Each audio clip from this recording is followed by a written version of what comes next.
What's going on, everybody? It's your favorite dating coach, Elliot Scott, with some greasy ass hair. Hey, this is nasty. I'm sorry. I have not washed my hair in 3 days, though.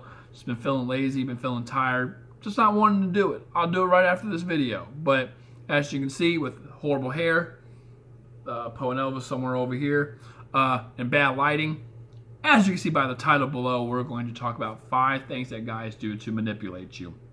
Now, if you haven't yet, please subscribe. Just click the red button below. I will love you forever with the bell notification. And for the love of God, if you want to get a session with look at those little muscles, yours truly, link is down in the description.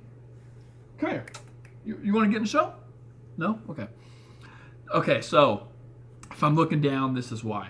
5 ways guys manipulate you. Number 1's pretty obvious, but I think a lot of girls still fall for it, and I know a lot of guys do it.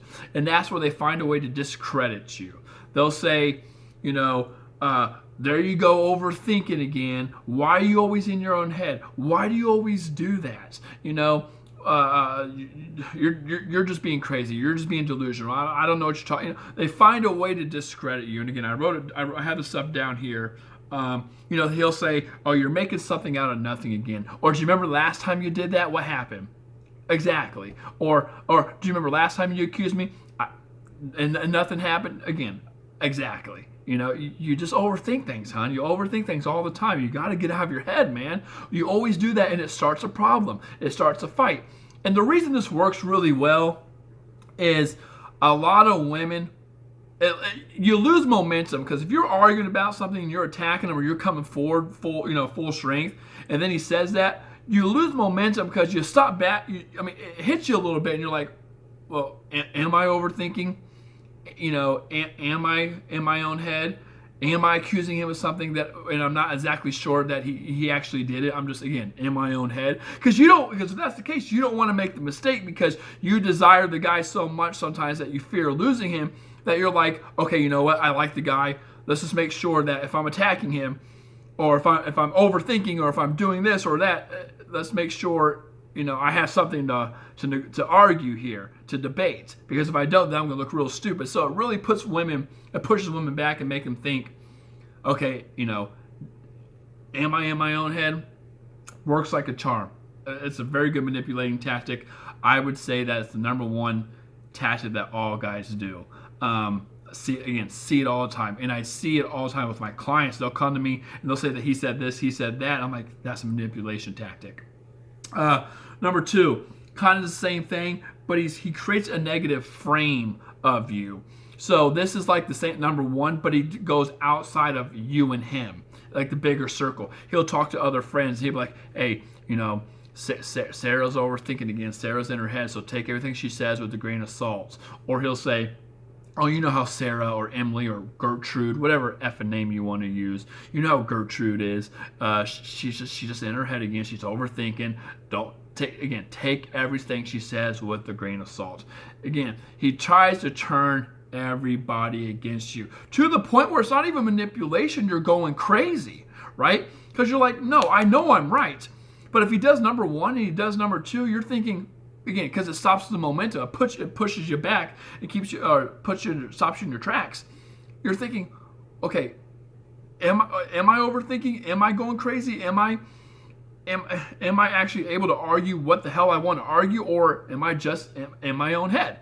And again, when you have other people, if he goes to other people and says that kind of stuff, like, hey, she's just doing her thing again, just let her have her moment, just take everything she says, with a grain of salt.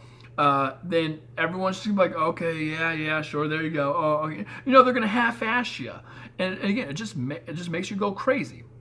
Number 3 is he gives you little time to answer things. There's or some type of silent treatment, and the reason this works really well is because, again, sometimes women just desire a guy so much that they fear losing him, and he knows that if that's the case, he has a power. It's not just manipulation, but he has a power dynamic or advantage over you. And he knows that your blueprint, or your state of mind, but your blueprint and your outlook is, you obviously want those two, you and him together. He knows that you want a relationship. He knows that he want you two to be an item and things like that. So it's like, I guess it's not even giving you a little time or silence treatment. It's like a way of scolding you.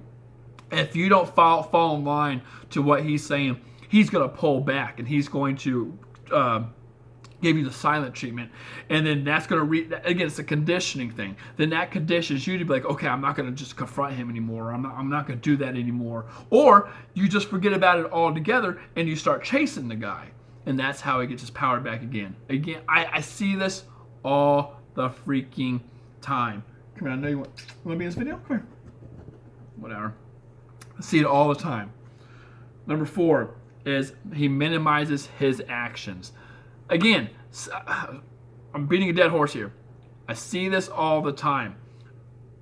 Clients come to me all the freaking time and say this. I know I'm repeating myself, but there's times when they would say, well, my guy. Let me give you an example. I'll just give you an example.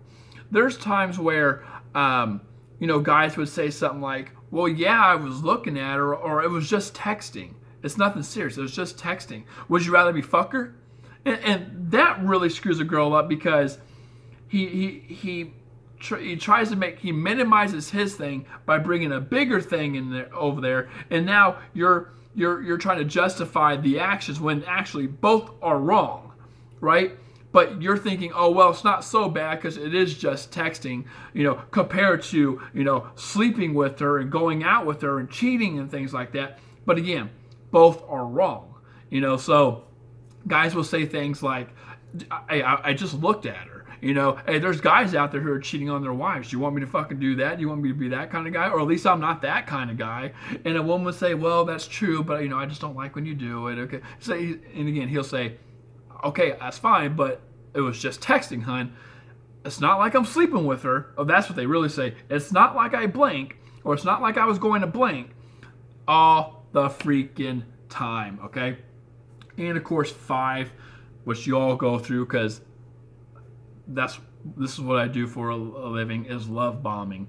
He gets an advantage over you by getting you hooked and then dropping you, and you wondering what the hell's happening, and you start to chase. And when you chase, you're losing power and he's gaining power. So with that being said, ladies, there's the 5 things. Sorry, I was all over the place. There's the 5 things that guys do. I would say these are probably the most common. If there's more, just leave the link, well, there's no link down there, but if there is a link in my description for a phone session, you should click it. But leave down in the comments other manipulation tactics that you have personally went through, or the guys have done to you, or that I have missed that you think are very common. I was just throwing things down there that I think are very common and I see a lot amongst my clients. Okay, so that being said, I love you. Take care. Oh shit, and peace.